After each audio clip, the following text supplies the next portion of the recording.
Dang near ends. Oops. Hopefully, if we have, that was weird. Hopefully. All right, one more part to order. Well, it's charging. It doesn't like the idle. It's quite a bit. That.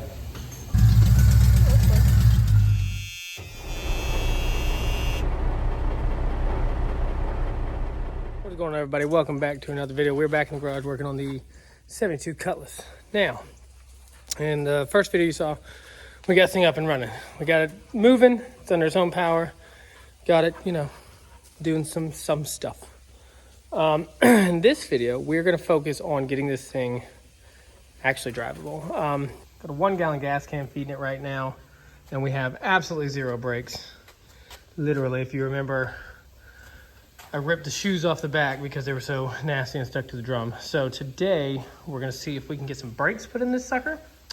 And I have a gas tank on order as well. It's not here yet.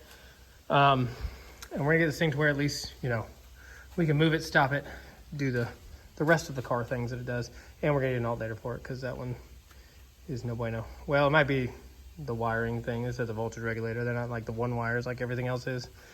So we're going to throw a 1-wire alternator in this thing and get this thing moving. Get this thing doing some car stuff.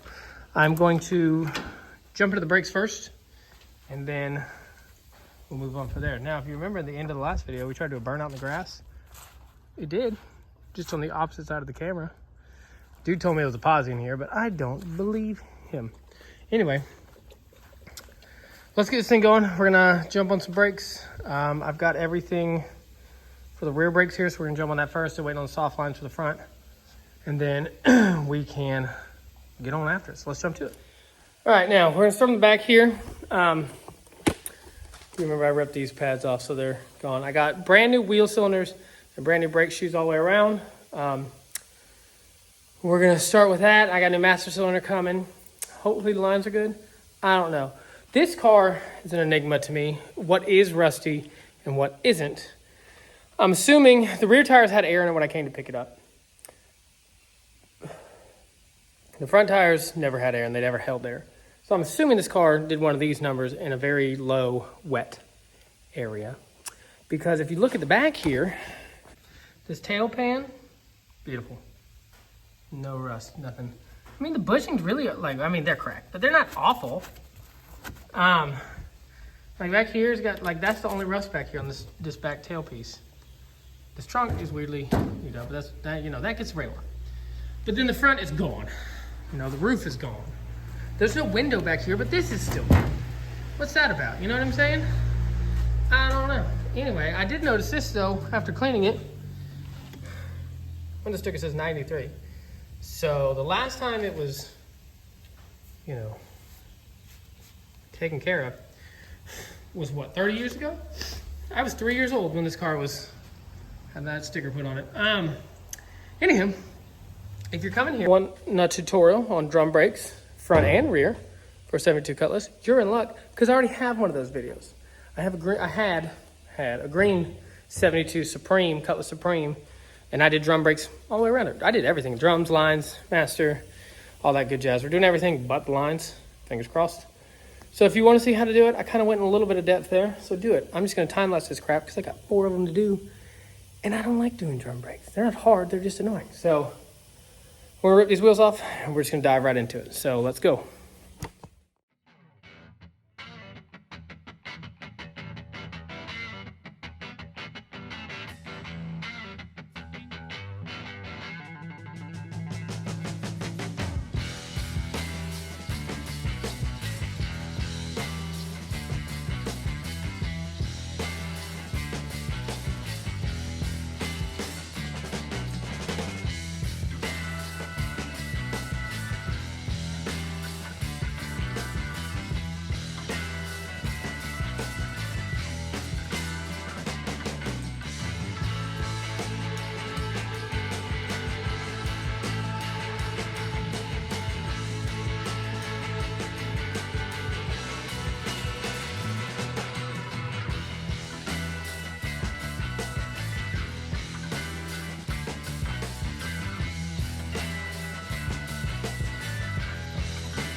Fortunately, this little metal line between the rubber hose and the wheel cylinder, broke.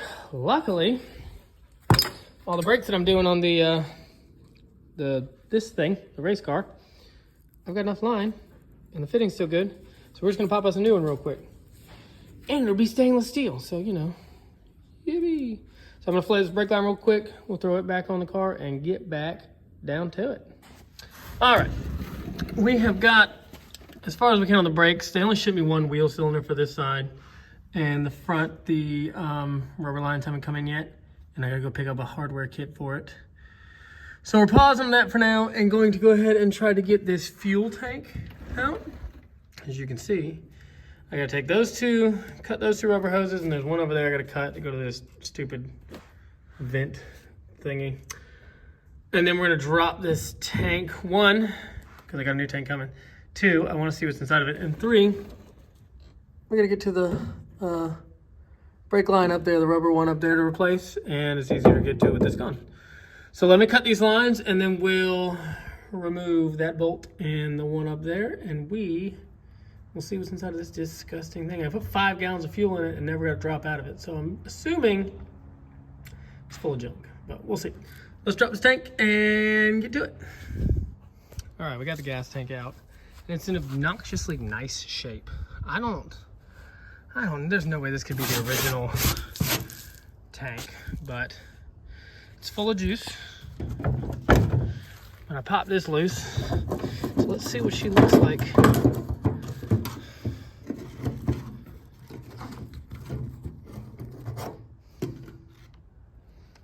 It's disgusting, but yeah, I guess that's probably why couldn't get any fuel out of it.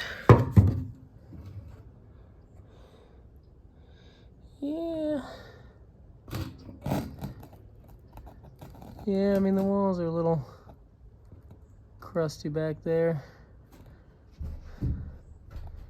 Yeah, I mean, this tank is savable, probably. It would take a lot of cleaning. And seeing as how a brand new tank cost me, I think 150 bucks with the cinder and tank straps. Focus now. We're gonna replace this bad boy. The new tank will be here tomorrow, hopefully. And we'll get that in. But now that we got the tank out, let's go ahead and get that rear brake line out and swapped out. And then I gotta run into town and pick up the parts to put the front end back together and the other wheel cylinder. So let's rip this brake line out real quick and get to it. So someone definitely has worked on this car before, because you can see, I don't think factory brake fittings were purple. Not to mention, it's got a trunk pan in it, or well, partially one, because that looks original. That does not. Which is good. That's one thing I don't have to deal with, sort of. I mean, there's a little bit of rust, and this little bits of trunk is left, but anyhow, I've got the new line dang near in. Oops. I'm gonna finish zipping these down, put the bolt back in it, and then we gotta run in town, get the parts, come back and knock out the brakes. So let's jump back in it. All right, we got the rear brakes completely done. I got the new hose in the back, wheel cylinders, brakes all on the back. We're gonna go ahead and pause on the front because I don't even have the soft lines yet. They're not gonna be here for another 2 days. So as far as I can, well, I mean, I can put the brakes back together, but we're gonna actually jump to the master cylinder now. Rip this thing out, the new one showed up. And we're gonna see if we can at least bleed the rear brakes and get some sort of brake. That would just be grand. So we're gonna go ahead, pull this one out, bench blade that one, shove her back in, and we will see, hopefully, if we have, that was weird. Hopefully, if we have no issues from here back, it'll bleed no problem. Shouldn't be. This is a complete system. Everything's, you know, closed up and sealed. If you remember the last Cutlass we did, the master was off it when I bought it, and it had been off for 10 years.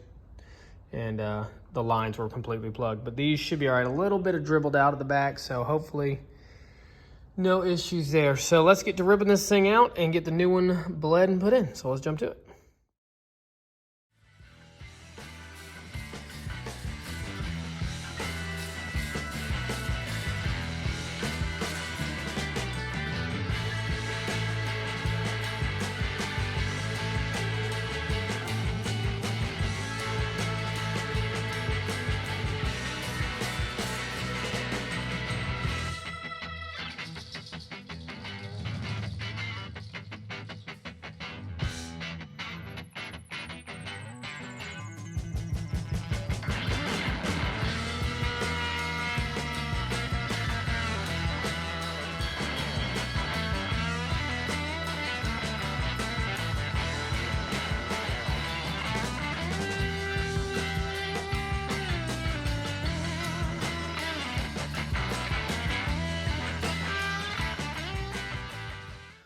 All right, so after an obnoxious amount of time, finally got all the brakes on and bled. Got our new master in, all the brakes are in. I ended up having to make this little line I had to make because it was so plugged up. I put 120 PSI to it and it still wouldn't clear. Couldn't get any fluid through it. So I made a new line. We got fluid to all corners. I made a nice little overflow jug. So we're gonna go ahead, the gas tank's here. We're gonna throw this thing in.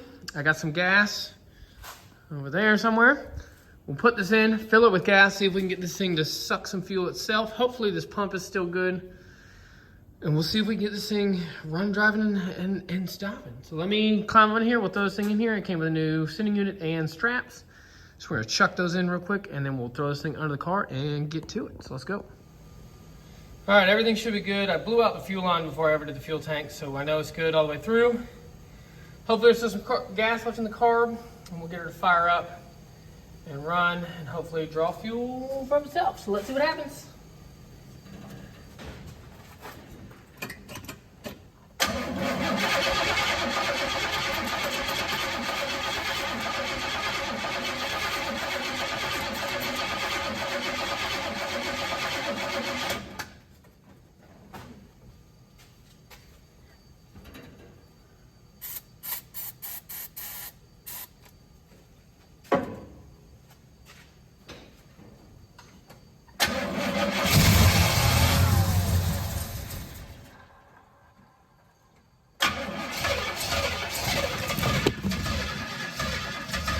All right, well, I took the line off and it's dry in there. So I went ahead and poured a little fuel down into the pump. A little lube sometimes, I'll bring it back around. I put some more in the carb and we're gonna see if anything comes out.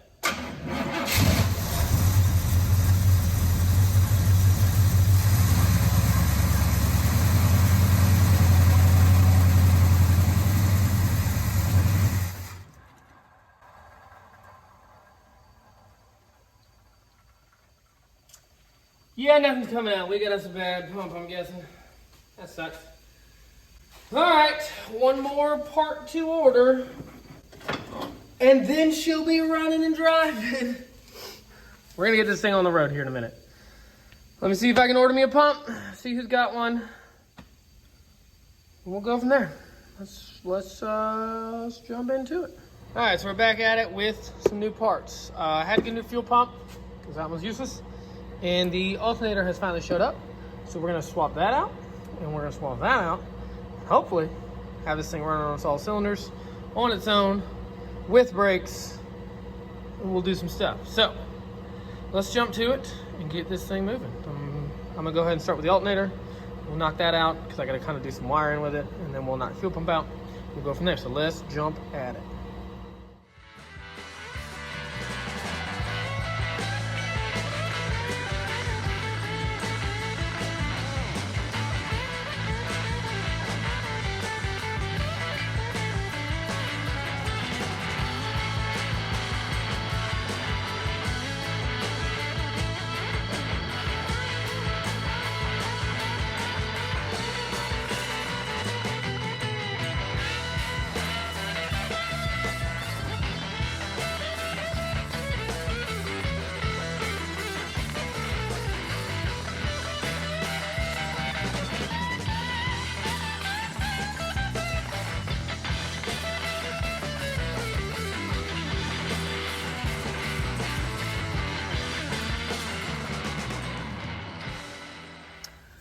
All right, and with that, new fuel pump's in, hooked up, alternator's hooked in, wired up. I filled the float bowl and accidentally poured a ton down the carb. So I'm gonna shoot this thing off and make sure it's charging and make sure we get fuel from the tank. Got about 5 gallons in the tank, so hopefully that'll be enough. So let's see if she likes it.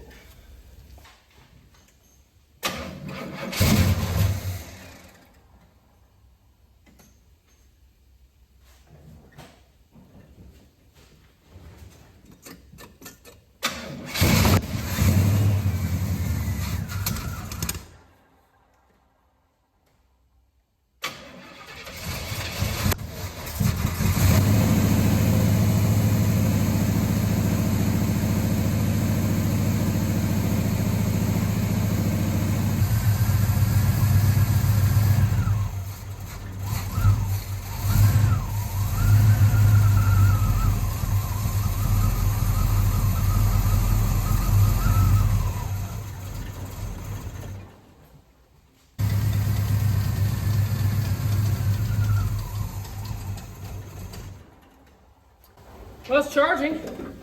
I don't like the idle. The quad is that. What was that?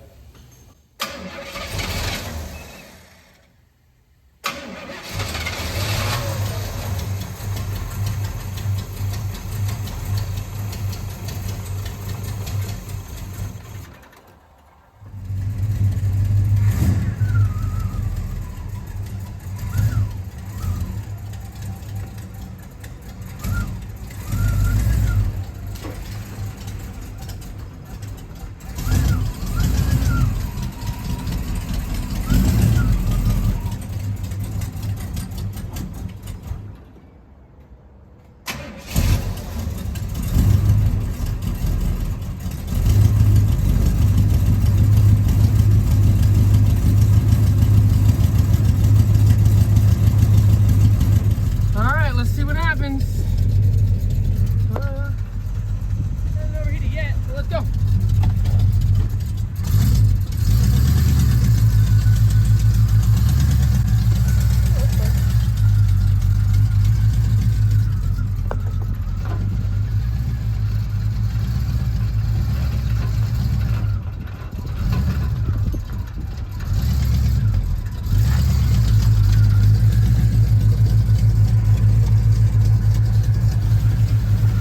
Feet got wet.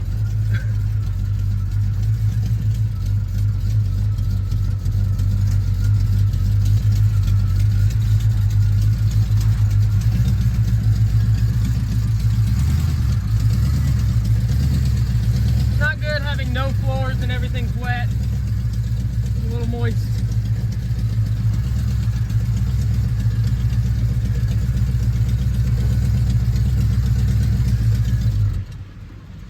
Uh-oh.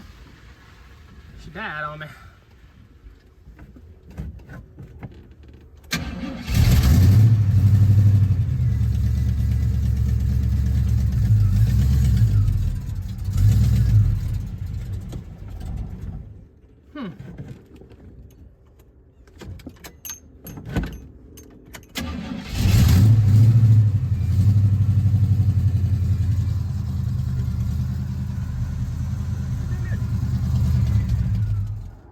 All right, and with that, we finally have a running, driving, stopping vehicle under its own power. Fuel tank's clearly working because it drove around. The brakes suck, but that's because they're manual drums. But they do stop the car, sort of. So, I'm calling it a win-win. Now, I'm on the fence here. I don't know what to do with this thing. Like I said, I live in South Carolina. South Carolina sucks if you don't have a title. You can't get one, basically. You can get a bonded title, which is a 50-50 shot, and it takes a couple years. Or you can pay a company lots of money to try to do it for you. I have a friend that lives in Georgia, and Georgia doesn't give a crap. I'm trying to see if I can get this thing registered through Georgia through them. Other than that, I don't know what I'm doing with the title situation. So, like I said, this car needs a lot of work. A lot, obviously. It needs doors, it needs fenders, it needs floors, it needs window channels, and that door still doesn't open, and the interior's crap. But it runs and it drives and it does things, so that's really cool. At the end of the day, these cars are worth a lot more than they used to be, but the amount of money I have to pump into this thing, I don't think it'd be worth it. So as of right now, this is where we're gonna stop on it. I'm gonna leave it in this condition. I'm thinking about getting a piece of plexiglass to try to put in here just to keep rain out of it, so I can at least pull it in and out of the garage. But as of right now, we're gonna stop and point on this thing. I might put it up for sale, I don't know yet. I did get a rear bumper for it. In that box. However, it doesn't have taillights, and I just realized that the taillights are like $500 for a set of taillights. Nor do I have bumper brackets, which are an extra $100 some odd on eBay. So you know what I'm saying? This is one of those things that snowballs quite quickly, but it is what it is. We have a running driving vehicle. Don't know what I'm gonna do with it, but it's cool to look at, and it's fun to sit in and fire it up and move it around. So. But at the end of the day, I'm somewhere around $1,000 into this car. Bought it for $400, and I've put probably $500-600 in parts in it to get to this point. I feel very confident I could at least get my money back out of this thing. So at the end of the day, well worth it to me, at least. She's cool. She's gonna stick around for at least a little bit longer, and we'll figure out what to do with it then. But that's gonna be the end of this video. I am gonna hop back on the race car here, hopefully today, and get moving on that thing again. I got some parts in for that. But this was a fun little sidetrack when you get bored with your other projects. Well, I appreciate you guys watching.